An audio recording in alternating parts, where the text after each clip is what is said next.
Hi everybody, I'm Michelle Adams from ProWritingAid, and today we are back again with JoEllen Nordström, our favorite editing expert. JoEllen joins us every month for the Self-Editing School series. Last month we learned about the 10 common mistakes that authors make and how to fix them, and it was great. So what have you got for us this month, JoEllen? Today, we're going to talk about the 4 levels of editing, navigating, and I know some of us have been going through it, but again, everyone keeps asking again and again and again, but this time, instead of just talking about what they are, I really want to look at them from how do you do it yourself? How do you do the self-editing? You know, what is the editor doing so that you can handle some of that upfront grunt work and get it done? So that's what we're here. All right, I'm going to hand things over to you, and I'm just going to sit back and learn with everyone else, but I'll be back at the end so we can answer some questions together. All right, I'm sharing my screen. Let's hope it all works. Oh, looks like we're there. Can you see everything okay? All good? Okay. All right, so the 4 stages of book editing, and it really is, you know, we really need to look at this, but I want you to walk away from self-editing school understanding how you can become a better writer by becoming an editor or a self-editor to a degree. Now, for some of you, you can just skip it. You're not interested in it, and you're probably not here, so I'm probably not talking to that person anyhow. But for those of you who are here, you are interested in what we do, and I think it's not just important for your own benefit in terms of becoming a better writer, but it's also very important in terms of how you work with an editor, because you know, when your book does go to publish, eventually you will be editing with someone. And if you understand the terms and the process and what they're doing, you will benefit better, and you'll also find it easier in the future as you go on to your next one. So let's see here if I can get this to work. Oh, now I'm looking at the wrong screen on here. Is this going to work? No, hold on. This is how we do it. There. Okay, I have to hold my hand up here. We'll just do it this way. Okay, so why is it important? That's what I'm talking about, is basically, you know, becoming a better writer, becoming a aware self-editor, becoming knowledgeable and capable of having a very dedicated conversation and ask for exactly what you need, and understand when the editor comes back why they may be recommending or certain things, or you know, insisting that you take separate practices. So we'll look at it. You know, it enhances your overall book, and we know that because, you know, that's why editors exist. We're here to make you look good, and we want to make sure it all goes to publishing and you're happy, and that you don't get any bad comments there, that they actually engage in your story. And the story is way, way more important than the individual words. But without the words, you can't experience the story. So we really need to go through that, and we want to write it from the point of view of, you know, your reader. We want to engage, attract, and keep them involved. So how do we do that? Well, there's 4 stages of editing, and the structural, the content editing, the story editing we've talked about with fiction, the substantive editing when you're going into academic or research. All of those are very, very, the developmental, those are different levels, but those are the highest over end, and those are all in one category. And it's really looking at it structurally. You've got your outline, you've got your manuscript, you've got a beginning, middle, and end, and it's all there. Now it's time to start evaluating how well is that structure, and what do we need to do to make sure that it is as best and as complete as possible. Line editing is something that happens after that. And again, we'll go step by step. And this is probably the structural high end we're gonna go into, and that's hardest to learn. But the line editing and copy editing, those are the more easier ones. And those are, of course, are really, really great to start learning with ProWritingAid. And I know ProWritingAid is not necessarily written or created necessarily to be a teacher, and yet you learn so much when using it. So it's very important to use the tools that are out there that help you become a better writer. And, you know, ProWritingAid is basically an online self-editing tool, and it does, for the most part, copy editing with different variations there. And then, of course, proofreading, that's what happens after you have formatted your document, you put it in there, you're ready to send it out. You really want a proofreader to come through and make sure that none of the formatting, the layout, the design, is there. And of course, while they're doing that, if they should find a small comma or something that's been misplaced, then of course they're going to help you with that too. So that's very, very important. So I want to start with, how do you learn to self-edit on the structural high end level? How do you start from that? And this is harder. So I'm going to start here and then work it down. But just understand, these are the things that we look at as professional editors behind the scenes, and what we're doing that, why people pay us, what you pay for, what you should expect. And also to be aware that if you're working with other editors and you're not getting these particular services, then you may not be getting your full money's worth, and you definitely are not getting the full edit that you deserve. So when we look at this, the structural story editing this is the highest one. And this is when we're looking at the overall story arc. We're looking at your scenes. We're evaluating your word count per scene. We're evaluating your characters and your plot and all these different wonderful things that are happening. And we're going to look at those and make sure that we evaluate your critical elements to make sure that they're all in place, that you're using them, that nothing's overlooked, that they're supporting and not just detracting from what you're doing. Again, it's also known as a content developmental or substantive edit there. And for fiction, it's the story arc, it's making a look there. And so when you're going to hire an editor, what are they doing behind the scenes? Well, they're looking at your manuscript. And we start by looking at the story arc. And this is a very important section of editing. So you're going to look at, your beginning, your intro. You're looking for your inciting incident, your conflict, your resolution. All of these things need to be happening. And not only do they need to be, you need to know exactly where they are. And if you don't know where they are in your story, then a story editor would come in and look at that, a structural editor. And we have certified editors. We use a professional software that does this and allows us to go in and say, okay, it's here and we can see it. But if it's not there, then we can also say, from our knowledge, our training, you need to make sure that whatever's happening right about this area of the story is happening on a strong basis, and that's happening there. So it is the most rigorous method, because we have been, and if you'd like to join me, if you're really into this editing and you really want to learn how to self-edit, then join us over on Publishing Power. It's a podcast that I do every week. And for, gosh, how long has it been? 20 weeks now or something. We have been every week digging into the 38 story elements. And those are taking us through from the characters in your scenes, the point of view, the entry, the exits, the hooks, the different things that are all there. And we're going into each of those. And each of these podcasts are quite small. I would say 5-10 minutes. So we try to keep it in a nice bite-sized manner.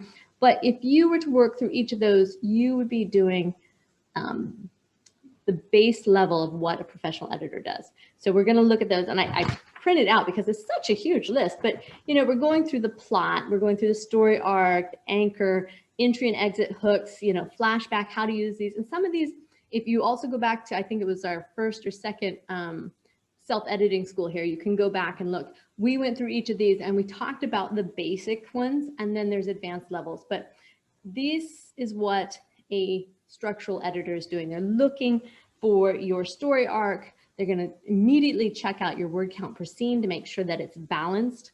They're going to make sure that the inciting incident and the different key points are in place. And if not, they're going to point out exactly to you where they should be in the overall storyline, so that you can make sure all the necessary factors of your story are present. And it's very, very important. So I encourage you, take a look at that. I believe we've got a free ebook here that you can also download. It doesn't go in this depth, but join us on the podcast, and or we've recorded all of those podcasts on video. So those are on YouTube. Just check it out on one of our channels there. So we're going to look at the total structure and presentation of writing, and we're going to do it scene by scene. So everything that we're using for the overall story is almost in every single little scene. So we're going to evaluate this to make sure that you're keeping your readers engaged. And we start off by evaluating your blurb. We're looking at, what is your promise to your readers, and are you fulfilling that? because it's very, very important that we take a look at that. So there's a lot of things that we need to meet up, but we need a full manuscript. We're going to evaluate the story arc and each scene by scene to make sure all those elements are looking at that. So just to name a few, and again, we do have a full list, and you know what, if after this, if you'd like for me to hand you a checklist, I'm happy to share this because it is a long one. You can use Excel sheets. You can totally do this yourself, or you can go ahead and, you know, use the professional editing software, Storyteller. It does all of this. And if it's too much, here's the great thing. At any point, if it's too much, you can hand it over to us and we'll be able to do that all for you. And then you can come back to edit as you learn. So story arc, your word count, your characters, we need to know how many there are, how it's affecting your plot, all of your settings, the flow, the pacing, making sure that it is, you know, how the story is written. If you have short sentences, then it's creating a better, faster beat. If you're creating long, dreary emotions, then we want to have longer, more involved literary thoughts there. So the scene openings and endings, how we're going to evaluate all of this and get through it. So, and we're looking for the clarity of the overall story and making sure that it is prepared and put together. So again, I do encourage you to get familiar with those 38 story elements, be able to locate the important key elements in your story arc. And if not, then this is part of what a professional story editor is doing for you. And this is how they can help make sure that your presentation is strong and consistent for everyone. So we want to make sure that you're conveying your character and their point of view and taking your readers on that journey. I threw in a link here. There's 38 story elements, so you can join us there on the podcast. And you do get a copy of this presentation later because it you know, at 20 weeks, I think what we're doing, we got 200 minutes. So we're at 5 hours of presentation right there. It's all free. It's online. Just join us and follow along week to week. And any questions you have, you are always more than welcome to reach out to me personally and ask that. So we want to make sure that we're not overlooking anything. So I use it again and again, but I really like to use the analogy of, you know, you're taking your readers on a journey and you are the pilot. And so you need to have this master checklist before you take off so that nothing is overlooked and nothing fails during that journey to make sure that they arrive safely and you fulfill your promise on delivering them to this fantastic adventure. So can you do structural editing yourself? Yes, you can. It's an intense, long process. That's why we're sharing it. Many people opt not to, but overall through the time and years, yes, you should take the time and learn the basic elements so that you become more self-aware and you can look for those yourself. So you want to review the 38 story elements, as I mentioned, and look at your overall story arc.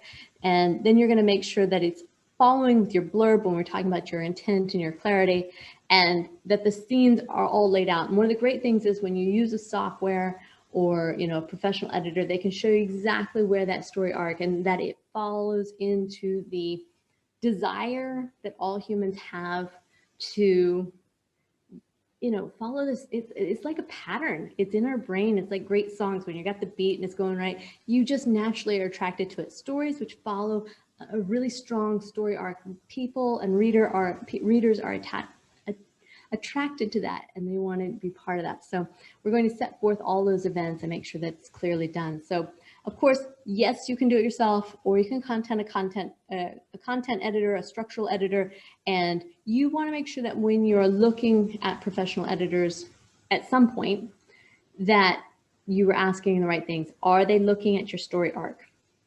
Are they evaluating the word count of every scene? Are they comparing your overall blurb with the story and your promise that you're making there? And then, you know, are they able to point out the key elements and show you where they are? And if you don't know, they're going to show you. And if you don't have it, they're going to show you how and where to insert it. And they're going to look at the overall structure. So make sure when you're doing this yourself that you're looking at those 38 elements to do it yourself, and you're mapping and creating all of those necessary follow along situations, or you're when you're searching for a professional editor, that you're asking and demanding that they have the capability to do this. I would say, somebody said 95%. I think it's much more because it's so new. Most editors are not qualified or trained in the way to do that. We have certified all our editors because I really want to make sure that people get the full value from what they're doing, because it costs the same amount, and editing is not a cheap investment. So you just make sure we have the certified story editors. Just putting this in here for you to refer to at a later point. I don't want to do a pitch. I just want to let you know the 38 story elements are so important to reviewing if you're going to do your own structural self-edit. And I do encourage you to learn, to invest in that, to become familiar with that, and check it out. So once you've got that really strong manuscript, that story, and you've got your proposition and everything's put together and you feel good, then you get into the next level. And quite often people do interchange these line editing and copy editing. I really, truly do believe that they are separate steps. It doesn't necessarily, you don't have to take every step in the process, but you do want to be aware that there are different steps that you can take. And each of these steps, if you're looking at structural editing, then you need a structural editor. If you're looking at line editing, then you're using a line editor. And that can either be the software or the human, as we say, to do that. So with line editing, they're looking at your overall style and they're reading your manuscript line by line, and they're looking at the tone, they're making sure it's consistent, but it's not just that your grammar, spelling, punctuation, the syntax and all of that is strong. It's making sure that your ideas remain the same, that your pacing remains consistent and appropriate to what's happening in your story. So it's very important that a line editor looks at that. So they still look at the overall full story structure, but they're no longer saying, okay, you know, this chapter needs to move over here, and this incident maybe can be moved over here a little bit, and this, you need to take out this scene and replace the scene. They're not doing that near as much as they're saying, okay, you have a solid story. Now let's make sure that you're following all the rules that come with writing. And this is probably, you know, again, we started the hardest level and we're coming down. So you're learning line editing when you are paying more attention to the style and the tone you're writing, which is one of the things I like about ProWritingAid's.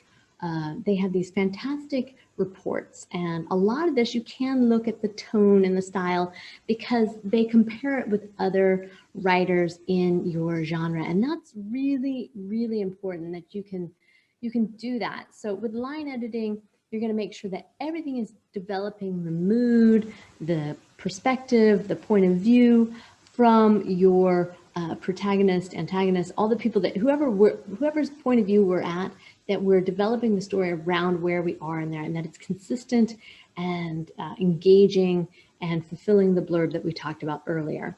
So make sure that that's going there. The style, you want to make sure that you're using it according to the emotions which you wish to evoke, and that's very, very important there. And then that consistency is making sure it's grammar, spelling, punctuation. So when you use a self-editing tool such as ProWritingAid, you will get reports and you can self-evaluate where your strengths are, where your weaknesses are. So as you do that again and again and again, I mentioned in the last self-editing school that I really believe that you should do editing separately from writing. So you have a writing session for the day and you write, I don't know, 250, 1,000 words, however many words you're going to do or however many hours you're going to make. When you're done, if you're going to edit, and you don't have to, but if you're going to edit, that's when you turn on the tool, not when you're typing, not when you're in that creative flow, because it can be distracting and take you away from what you really want to express. But when you're done that, if you want to just edit, which a quick, line/copy edit at this time using this tool is a great time. It's also when you're first stepping into, after you've done the structural story and maybe you've had some beta readers or whatever, that when you're going in there, that you are stepping into a point where you might read it aloud. You might start at the end and read that chapter and read the next chapter, front to back, but each of them individually and out loud allows you to see it and hear it in a different perspective. And it's very helpful for catching things that you may or may not have seen originally. So self-editing has that.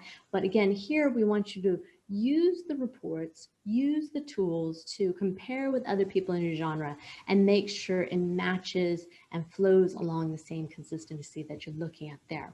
So a line editor, and again, line editors are separate from story editors or structural editors because they are not up here as much as they're now digging into the grammar, spelling, punctuation. They're the little grammar Nazis who like to come in and fix things. And that's really exciting because there are hardcore rules that you can follow and you can learn.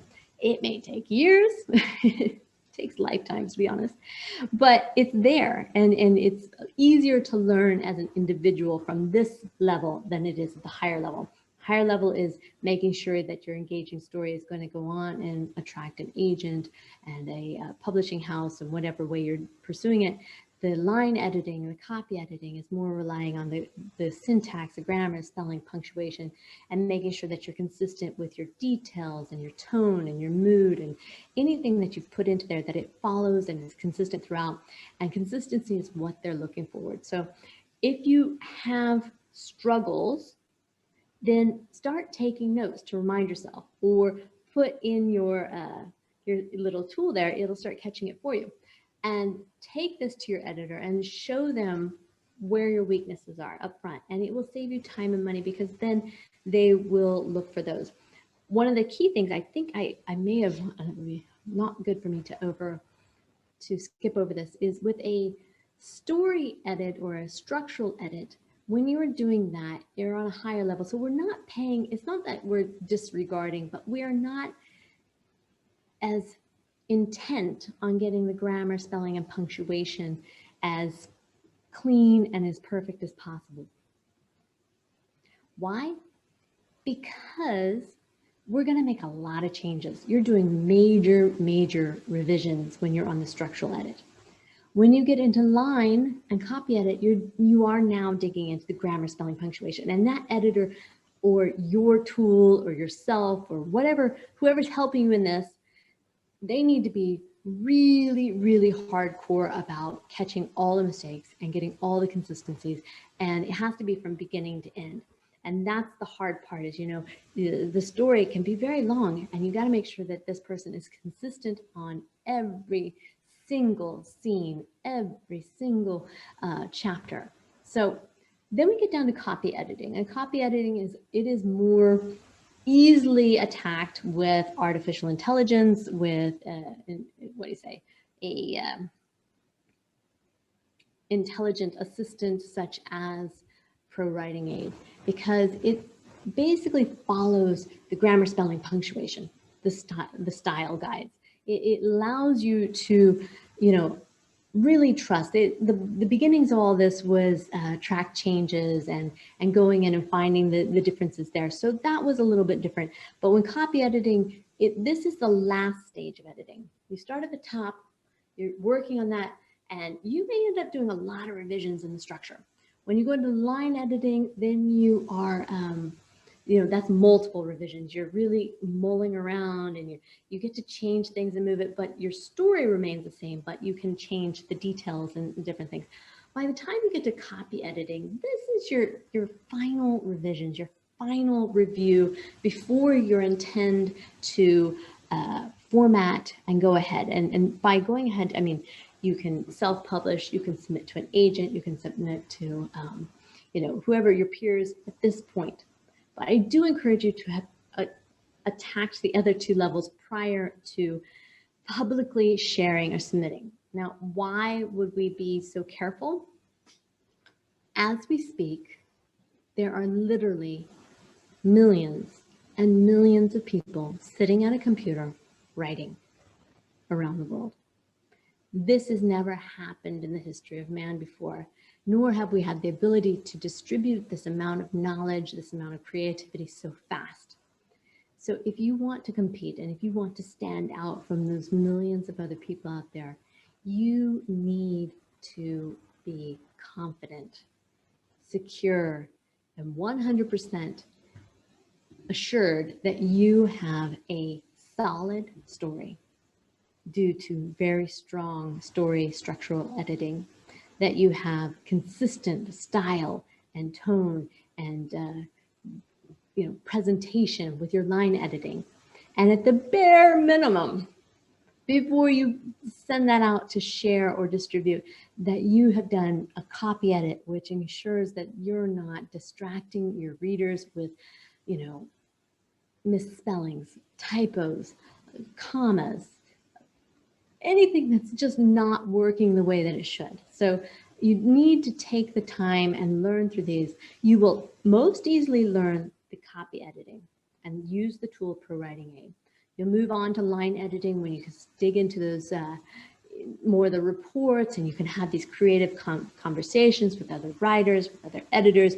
You understand what you're looking at, and you're looking for the consistencies and the style and the variations. And then, from the very top, those 38 story elements that we're looking at, that checklist before you take off on your big adventure. So a copy editor, they're fixing the mistakes, and they are, these are the people who just love to read fast, and they have the red pen and they're very proud to hold it, and they're going through, and this is what you can train and become. Absolutely. It's very well over time, and it's really best to know and love your own writing so that you can catch your mistakes again and again so that they no longer exist. And you will become better and more acquainted with the grammar, and you'll use all the rules that you need for that syntax to make sure it's working there. People always ask about proofreading. Technically, it's not really editing. It's, everything's been presented, but it is so necessary. People use the word proof with a copy edit. I need a copy edit, I need proof. Can you do this? I think it's just, we kind of throw all these words together because most people aren't editing more than once or twice a year, a max, with any intention. Whereas, people who are in the publishing industry, in the writing industry, in, literature and academic and business, where they really have to convey their content in a well done manner, they do understand that the proof is after you have uploaded your document, you have formatted your manuscript, you have uploaded onto a platform such as Kobo. Kobo Writing Life does a really, really good presentation there. You can upload, and then they will distribute your book. But when you do that, you want to go back through and you want to proof and make sure it's all distributed, it's all laying out right. And you will do that before you upload onto Kobo. But when you put it in there and you're shooting it out, you want to make sure that it's presented in a way that works. So proofreading happens after formatting. It's going to look and make sure that the silly machine didn't put blank pages in there, move things around, lay pictures or text over your text, whatever may happen. And it's the final portion there, and it's the fastest, but it still requires time, and it requires somebody who's very skilled and trained and qualified to do that. So again, the proofreader is going to make sure it's got the formatting, it's error-free, and if they catch any last-minute grammar, spelling, punctuation, that's great, because I'm sure we all held up our hands.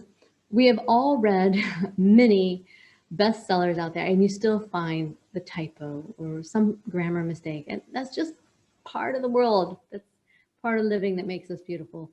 The little warts and moles that we have all over, but we do try to remove all of that to allow the reader to really engage in the story without being distracted. So can you proofread your own book? Yes, you can, but I really, it's, again, fresh eyes are valuable here. So, and this is a really good time. This is when you can share with your beta readers confidently, because you've already done all of your editing. Now you've gone into formatting. So this is a good time to catch anything without worrying about too much subjective feedback. So we do have professional proofreaders. They're separate from, a structural editor, a line editor, a copy editor, and a proofreader. They're all skilled in those. So what I want you to understand is what you're doing in each of those. And if you start and you kind of break it into those three main sections of editing, and you're going to do, okay, I'm going to take this month and I'm really going to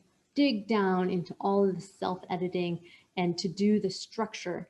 And I'm going to, really get involved, I'm going to use a software such as Storyteller, or I'm going to get an editor who's a certified story coach who uses that professional software and can really fill it in on my behalf to make sure that my story arc is strong, that my word counts make sense, that everything is balanced, and all the necessary pieces are present. So then when you are finished that and you feel okay, you feel confident about the story, then you need to put on your line editor hat and think about it. Okay, how's my tone? How's my consistency? How are my transitions? Am I using the same words again and again and again? Find those. Can I use other synonyms? Can I mix it up and make it a little bit more exciting here or there? Make sure that it's engaging, but it's still consistent. It remains in your voice. And that's a very important thing, that whoever is helping you, be it a editor or a beta reader, when you're at this level, make sure that you keep your artistic voice. And that's very important, because if it's not a good match, you don't want to work with that person. And then, of course, going into copy editing, it's all about the grammar, all about the spelling, all about the punctuation. Dig in, grab hold, see what you're doing. So ProWritingAid, their self-editing software, and I'm sure everyone here is probably using it. It really helps you with the self-editing. It helps you break it down and decide what level you're doing at the time. And you have these tools. I would dig into the reports, dig into those and see how you can improve your writing of that, and use the reports. There's 25. I mean, it's really incredible. The structure, the style, the pacing, the tags, repeated words. Again, that's going to come into the line editing and the styling, the sensory words, the sticky sentences. Make sure you're digging into that. And then as you become more familiar, you're kind of like, you're getting an online test, and you're getting to diagnose your writing using this fantastic professional tool. So make sure that you engage and use that, because it's very affordable. It'll save you time. It'll save you money. And it also gives you suggestions for the specific mistakes. If you don't know the answer, if you don't think it's right, but you don't know, don't accept. Never, ever, ever accept all. Leave it there. Go to an editor, and they can help you with that particular area. But go confidently and accept the ones that you know were just mistakes, or that you learned about and you agree with the reasoning behind it. So the summary report is very effective in helping you to focus on the areas that are the strengths and weaknesses of your writing. So again, jump in there. ProWritingAid, when you're in there, it'll bring up your writing. It's the extensions. You're going to notice on the right-hand side of the screen, you'll see here with the big orange arrow pointing there, there's a little avatar there. That's us. That's first editing. So if at any point you get fed up and you just want to hand it over to the professionals, we're just one click away from helping you as we go. And we really do love that. So that's why we're here. That's why we're doing the self-editing, is to make sure that people are becoming the best writers they can, and that they really understand all the tools that are available, and that they have a fighting chance against those millions of other writers out there to tell their story, to make the world a better place by getting everyone involved. So remember, it's first editing, then it's publishing. Do not do them in the other order, because it's really hard to go back. And let's see here. I believe that is all, and I am ready for some questions. So I hope that Michelle is here. I'm not sure. Oh, we're done early. Okay. Okay, I am here. Hey. All right. Some water. We have a little extra time today. I tried to go a little bit faster, but I can always dig into these 38 story elements if anybody wants to go into them. It's just so much easier if you check them out on the podcast or videos, because then you can take them at your own pace and break them down. So give it to me. We only have a couple of questions in the Q&A. A lot of them I was able to get through with typing answers while you were speaking. So,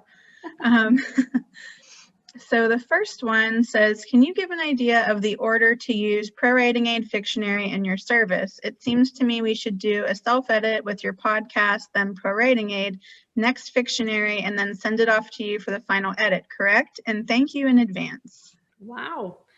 We have somebody who's really in depth there. That's really good. Yes, you can use, first of all, you can use ProWritingAid throughout the entire process. They're from very beginning to end, and they're not just for your story. They're going to be for your marketing, your communications, your emails. I mean, they're everywhere. And I love that about ProWritingAid, because it gets to know me as an individual writer, and it knows, you know, how to help me. So ProWritingAid is from beginning to end.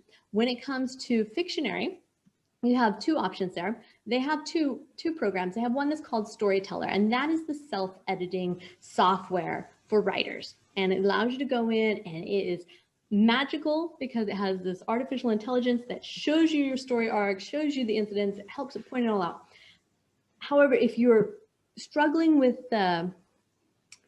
if you're struggling with any kind of editing, but also if you struggle with technology, it is a lot of fill in the blank. You know, it's 38 elements on every single scene that you're going to check in. You know, we're looking at this, okay, is your opening, your closing, your anchors, your tension, your all the 5 sensory elements in that. So that you can do. And I encourage everyone to absolutely join in and learn as much as you can on that. But if you're frustrated, at any point, you can just say, give me a story coach. And that's where we come in, and we'll use the same software. So we literally step in the back end and we can fill in all of that, which allows you to start the revision process. And the revision process is really a lot of work. So do with that. And then whenever you're ready, you can either, whatever level that you need editing, then there's professional editors available. And we have, you know, structural, line, and copy editors available all times. If you don't know what you need, then send us your manuscript. We'll gladly do we do it for free. We do a sample, and we'll also make a professional recommendation of, you know, you need to attack it from this level. Some people come in, they're ready for line, copy, edit. Yeah, we're good to go. Others need a little bit more structure, so we want to point out to them where they could really strengthen themselves. I hope that answers it. But yes, that was a very, very good. Somebody's paying close attention. Okay, the next question is, did I understand you correctly that it is okay to self-edit and use ProWritingAid, perhaps after you've written a chapter, and to do it, of course, separate from the writing flow? Yes, I think that is the best way. I like to keep them separate. You can turn it on, but it just depends how distracted you are. I really think that to stay in that creative mode is so valuable, and it does take a little bit of training and time to get in there. The smallest distraction wipes out everything that has got those good juices going there. So stay with that. And then if you want to do it daily, you just turn on the, you know, there's a little click on, you can, in your browser there, you can turn on and off ProWritingAid and then do it there.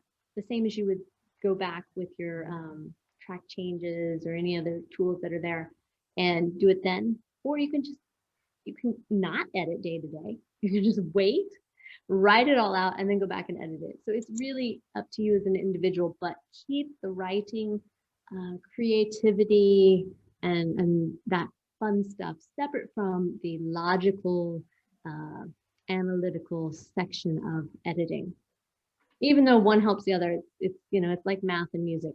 You got the music is the beautiful sounds that you get, but math is really, those who do well in music are also great mathematicians because they can find the patterns and the reasoning there. Okay, the next question is, if I have worked with an editor before, do I have to remind them of my weaknesses beforehand? Well, if you got a good editor, I would hope not. But, you know, that's an individual. I think it's always good.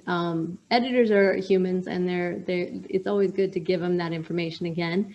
And you may be surprised if you're that self-aware, you would probably love to hear it when they say, hey, you know what, you're really tackling this. You're not near as bad as you used to be. Or, you know what, I didn't see that at all anymore. You've conquered that. So yes, always send to your editors, send them, there's certain things that you need to have. You want to have the complete manuscript from start to end. You want to have the blurb of what your story is, what your promise is to your writers. You want to be able to clearly outline and define what are the inciting incidents, the key elements in the story. And if you don't know what they are, then the editor will go back and do that. Any of the style guides that you're following, if you're publishing to a certain, you know, publisher or whatever, if that's part of it, you need to follow that. And then also what genre you're in, you know, which author you're really emulating or following after. And they should know that. They should be an editor who is very familiar with that.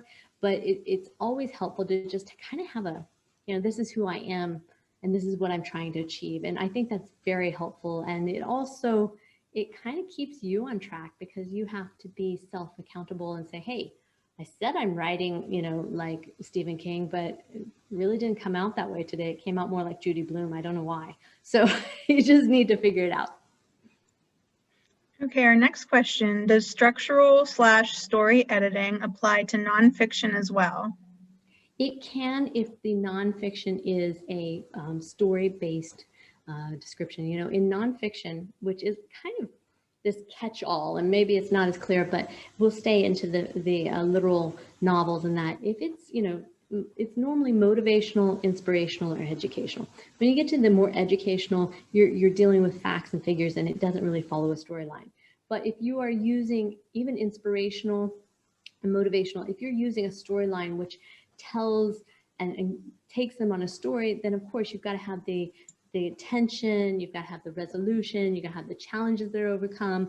So yes, so really take a look at that. But we do use Story Coach editing tools for those types of nonfiction, which are using those storylines.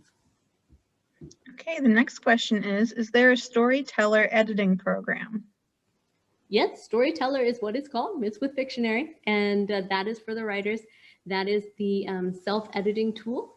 When you are complete or fed up, whichever one you achieve first, then you can go ahead and move to the professional editor, which is the Story Coach, and that's the professional editing that we use. I think a lot of writers are getting really excited right now, and they're actually trying to like take the advanced level.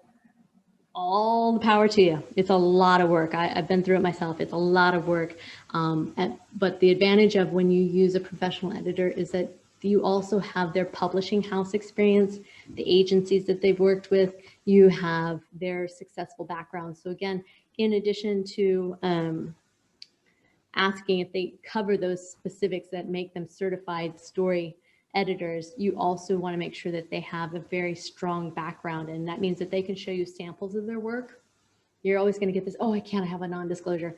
I don't know about that. They should be able to point at some book that they were involved in and help out there, or at least give you the names or the testimonials of successful stories they've had of people they've helped publish. So that's what we try to be, as transparent as possible, and just show it to you.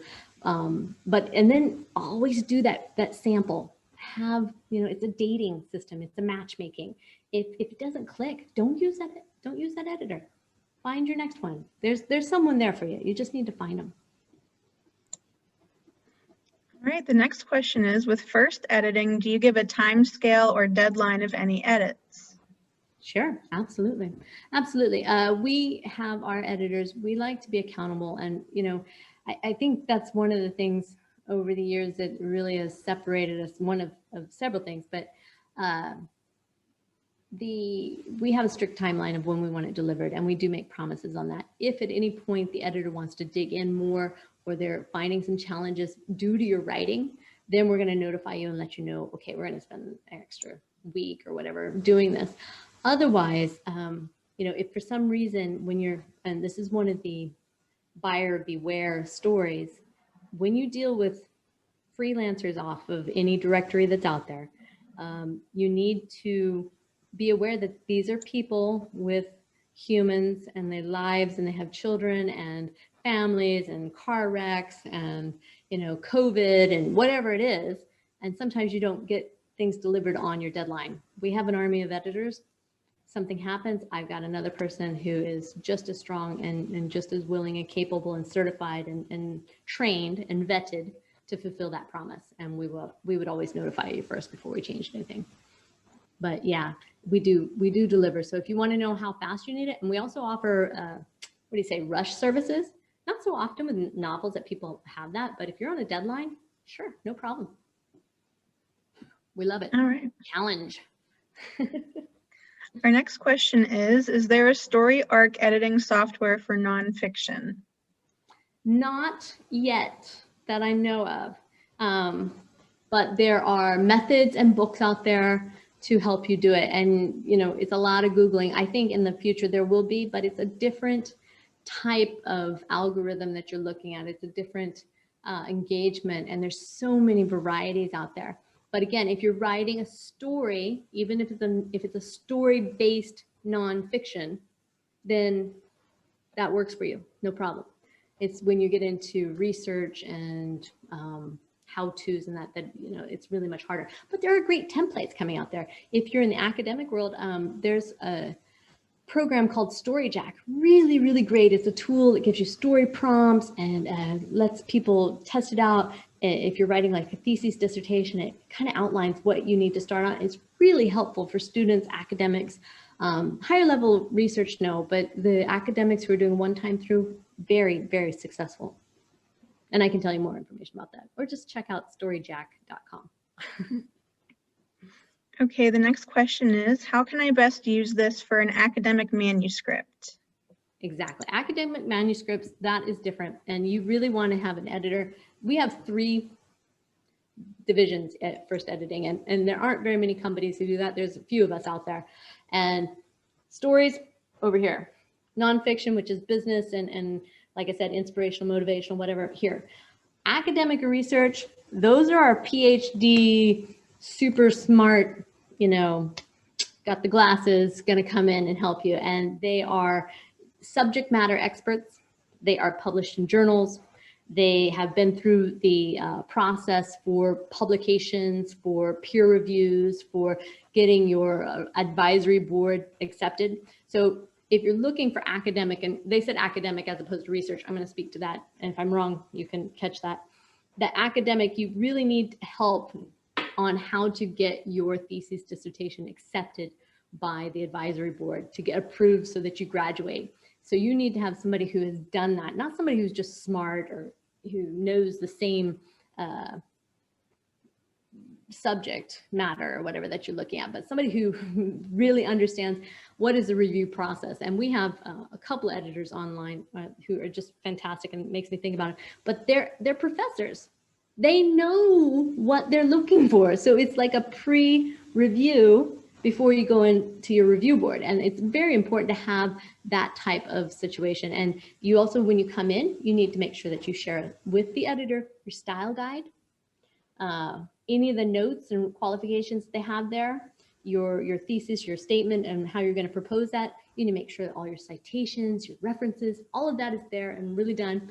And of course, ProWritingAid has really good help for that. So it is helpful, but you're going to need to have a human on those to really get through it. And it's gotten better and better over the years. But yeah, get a PhD editor, an academic editor, especially if your first language is not English, then that's important. But even if your first language is English, academic English editing is a whole new world.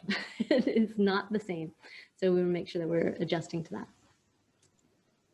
Okay, our next question is, how do you assess an editor when you are on your first novel after using a software? Good. Again, you're going to come in.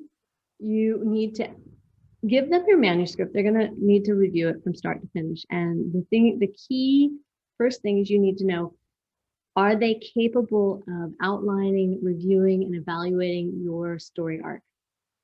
Can they see that, what does it look like? And that's why we use these softwares now, because it makes it so much easier.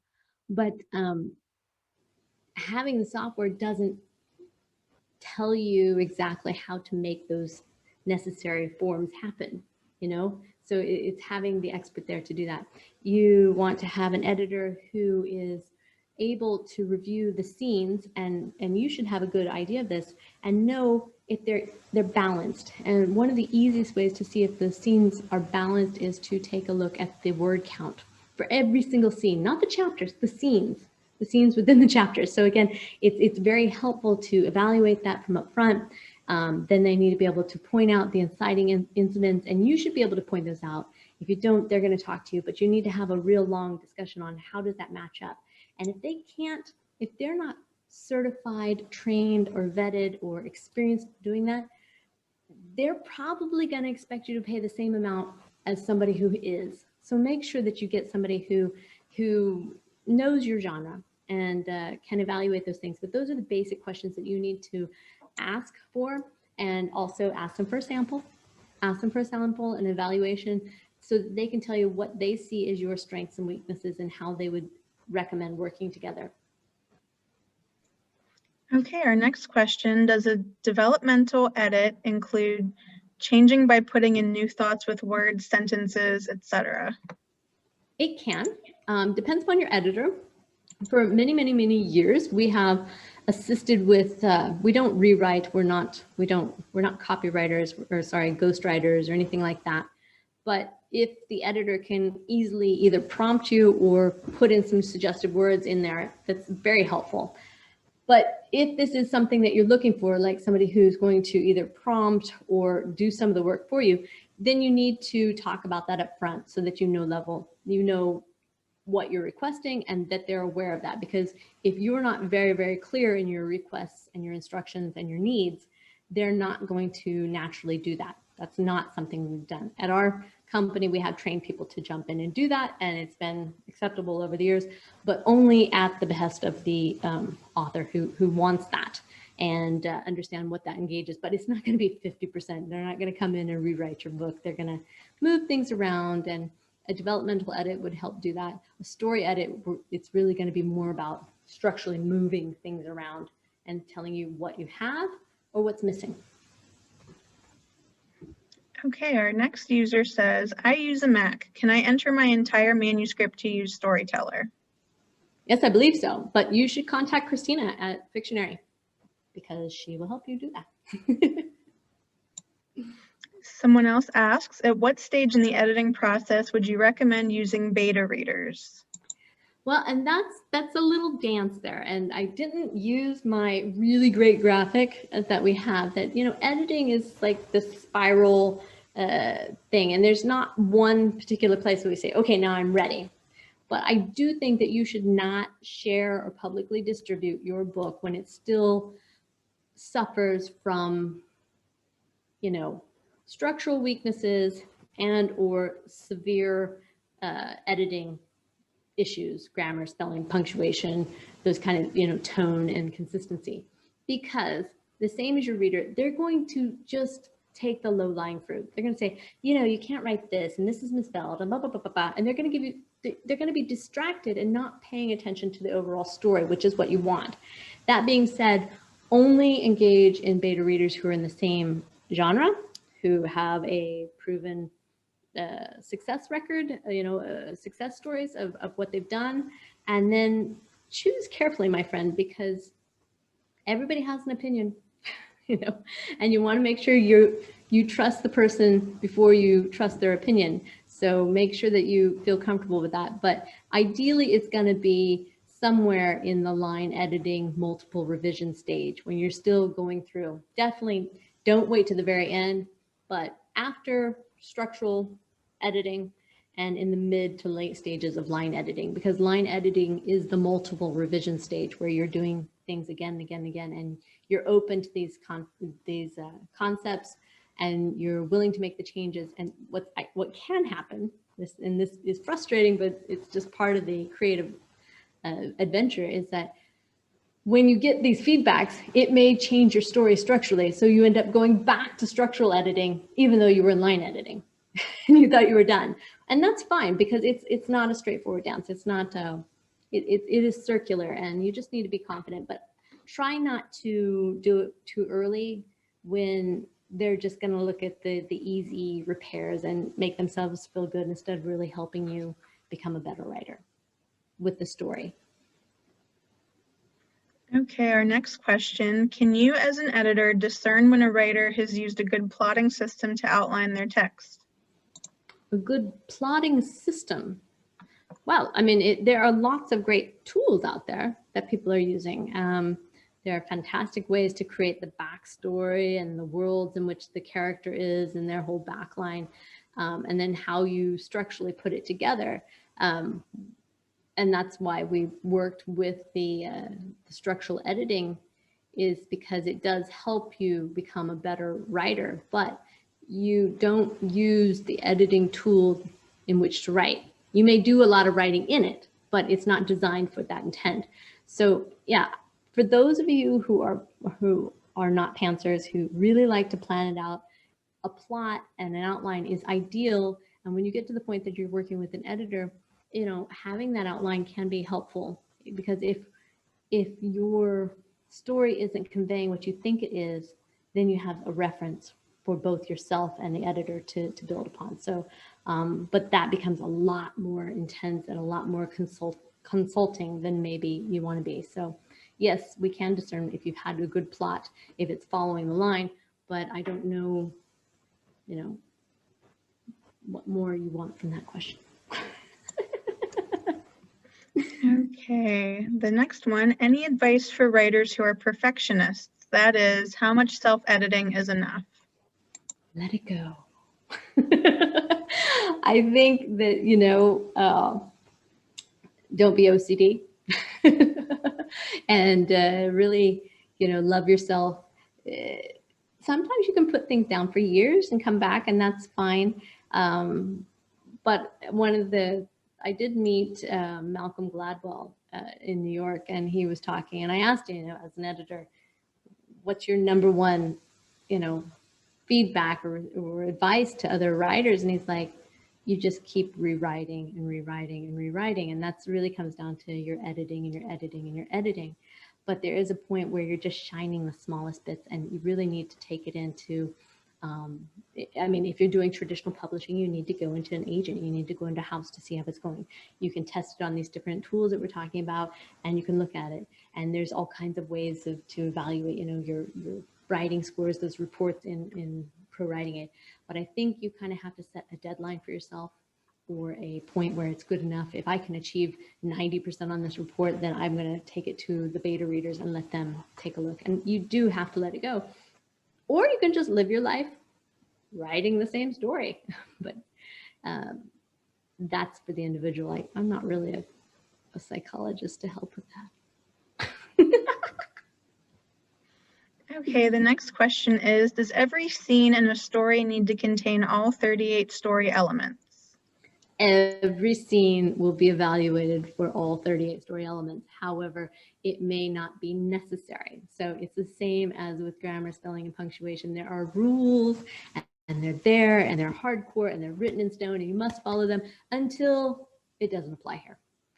So if you've been talking about how something smells, then this time you're going to talk about how it feels, or how it looks, or whatever it may be. So you'll use different senses. Your entry and exit hooks may be different because you need to vary them, but it doesn't mean that you can omit them. The weather, if you're sitting in an office scene, you're not going to talk about the weather because it has nothing to do with the scene. So I think that's the easiest one to answer. But the reason why we use the 38 story elements now in our training to become certified as structural editors is that it mandates that we don't overlook anything. It is the most complete, involved, and comprehensive edit that you can receive, because you're getting a professional who's trained and vetted and certified and has all that experience that you normally would have, but now they also have the advantage of using this artificial intelligence to really make sure that it is complete and nothing is overlooked. So yeah, definitely love it. Any other questions? Are we done? We are about out of time. I have just reposted all of JoEllen's links here. If you missed any of them, they are in the chat box. And I'm going to repost the links from ProWritingAid in here as well. If you're interested in learning more about Crime Writers Week, you can find that link right in the chat. But thank you so much, JoEllen, for everything. It was so informative, and thank you to everybody who came today. Thank you so much. I enjoyed it, and I'll see you again next month. All right. Bye, everybody. Bye-bye.